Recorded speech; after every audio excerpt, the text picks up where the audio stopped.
రాష్ట్రంలో మహిళా సాధికారతకు ప్రాధాన్యతనిస్తూ కాంగ్రెస్ పార్టీ పనిచేస్తోందని పీసీసీ అధ్యక్షురాలు వైఎస్ షర్మిల పేర్కొన్నారు. కడప పార్లమెంట్ పరిధిలో రెండో విడత ఎన్నికల ప్రచారాన్ని ఆమె ప్రారంభించారు. బద్వేల్ నియోజకవర్గం కాతినేని మండలంలోని వడ్డమాన్లో ఆమె మాట్లాడుతూ ప్రజాస్వామ్య పరిరక్షణకు కాంగ్రెస్ పార్టీ కృషి చేస్తోందన్నారు. మహిళలకు ఉచిత బస్సు ప్రయాణం అందుబాటులోకి తీసుకొస్తామన్నారు.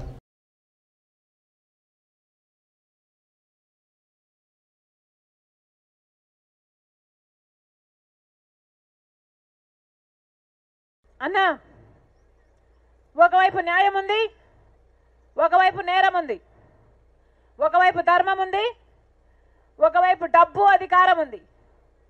మీరు ఏ వైపు నిర్ణయించుకోవాల్సిన సమయం వచ్చింది. నేనైతే రాజశేఖర రెడ్డి బిడ్డగా మీకు మాటిస్తున్నా, ఎలాగైతే రాజశేఖర రెడ్డి గారు మీకు సేవ చేశాడో, ఎలాగైతే వివేకానంద రెడ్డి గారు మీకు సేవ చేశారో, రాజశేఖర రెడ్డి బిడ్డ కూడా మీకు సేవ చేస్తుంది. రాజశేఖర రెడ్డి బిడ్డను గెలిపించండి. రాజశేఖర రెడ్డి బిడ్డ మీ బిడ్డ అవుతుంది, మీ బలం అవుతుంది. రాజశేఖర రెడ్డి బిడ్డను గెలిపించండి.